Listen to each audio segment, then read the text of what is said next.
भाई देखिए, विस्तार जो हुए हैं वो आगामी चुनाव को देख के ही हुए हैं, लेकिन अब इस तरह के विस्तार करने से सरकार को, जो मौजूदा सरकार है, इसको फ़ायदा कम होगा, नुकसान ज़्यादा होगा।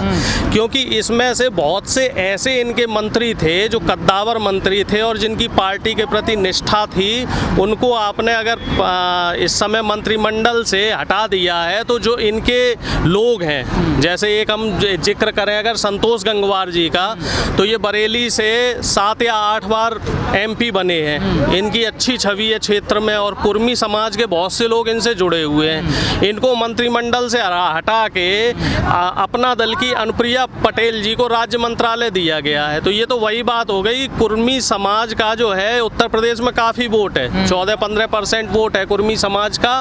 तो मुझे लग रहा है कहीं ना कहीं कुर्मी समाज में एक गलत संदेश जा रहा है और जितने भी OBC समाज के या SC समाज के लोगों को इन्होंने मंत्रिमंडल में शामिल किया है, तो वो बस वैसे है जैसे फटे हुए कपड़े पे पैबंद वाला जो काम होता है। क्योंकि इनकी पिछले 2 साल 3 साल में मोदी सरकार की कह लो या योगी सरकार की कह लो, दोनों लोगों की इतनी छीछा लेदर हुई है। इन लोगों के जो भी बहुजन विरोधी काम किए गए हैं तो उससे जनता के बीच में ज़बरदस्त आक्रोश है।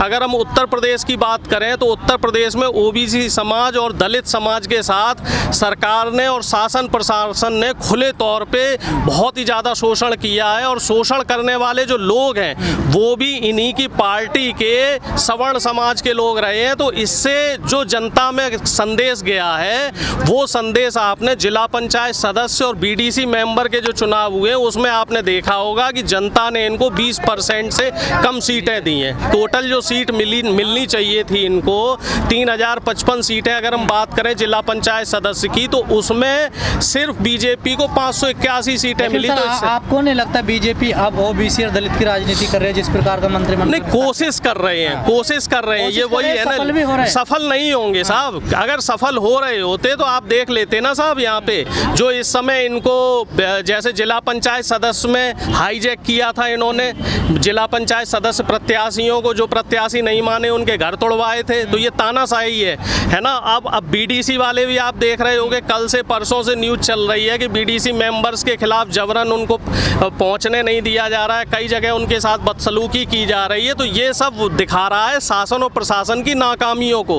कि शासन प्रशासन किस तरीके से इनसे नाराज है और जनता इनसे किस तरीके से परेशान है। आपको नहीं लगता कि विपक्ष की भी कुछ गलतियां, विपक्ष के लोग पिट रहे हैं रस्तों पर, ठीक है, साड़ियां उतारी जा रही हैं और विपक्ष के नेता इसी में बैठे? तो आप क्या चाह रहे हैं, विपक्ष के नेता गोली मार दें सबको? भाई विपक्ष के नेता सड़कों पे हैं, अब सड़क पे उन्हें दिखा कौन रहा है? भाई मीडिया उन्हें नहीं कवरेज दे रही है। सारा विपक्ष का नेता इस समय सड़कों पे है और बड़े बड़े प्रोटेस्ट हो रहे हैं विपक्ष के नेताओं द्वारा और विपक्षी पार्टियों द्वारा।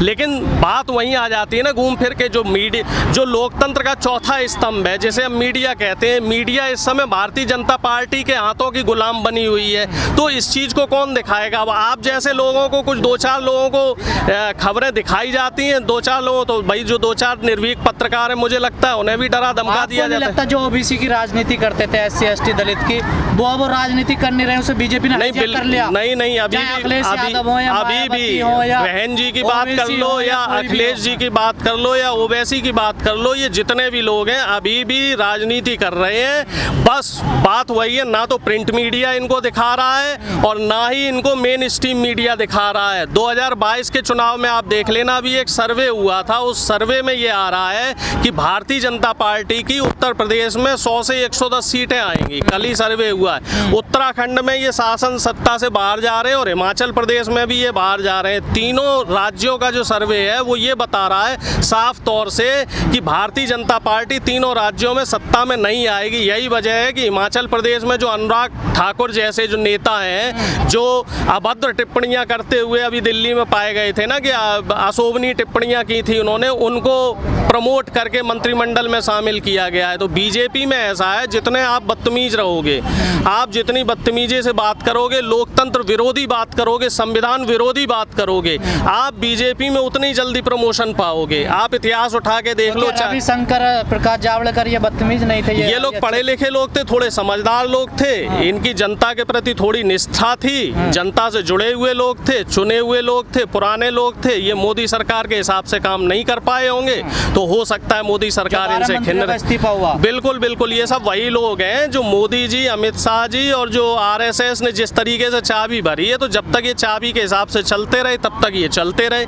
अब जब ये इन लोगों को लगा, इनका भी जमीर जगह, जो इन्हें लगा होगा ना कि अब भाई हम जरूरत से ज़्यादा गलत काम नहीं कर सकते हैं। विदेशी मीडिया ने कई बार अभी खबरें दिखाई थी पिछले 1-2 महीने में कि जो मोदी सरकार है वो लाशों पे शासन कर रही है। तो हर आदमी इतनी ज़्यादा गंदगी में नहीं उतर सकता है साहब। हर आदमी का अपना जमीर होता है, किसी का जमीर देर सवेर जगी जाता है। पीयूष गोयल जी है, उनको भी हटा दिया गया। यूपी में चुनाव को लेकर जो हिंसाएं चल रही हैं, कोई बम फोड़ रहा, कोई गोली फोड़ रहा, कोई कुछ कर रहा, कोई खींच रहा, कोई मार रहा, कोई तोड़ भाई देखिए, उसका असर पड़ेगा आने वाले बीजेपी को सिर्फ सत्ता चाहिए। सीधे उंगली से घी नहीं निकलेगा तो ये उंगली टेढ़ी करते हैं। अब जनता ने वोट नहीं दिया, बीडीसी मेंबर इनके निर्वाचित होके नहीं आए, जिला पंचायत सदस्य इनके निर्वाचित होके नहीं आए, तो इनके पास दूसरा तरीका क्या बनता है? शासन प्रशासन का दबाव डाल लो, डरा धमका लो, लोगों को पीट लो, लोगों के साथ बदतमीजी कर लो, महिला बहनों की साड़ियाँ खिंचवा लो, लोगों के घर पे डंपर चढ़वा दो, उनके घर तोड़वा दो।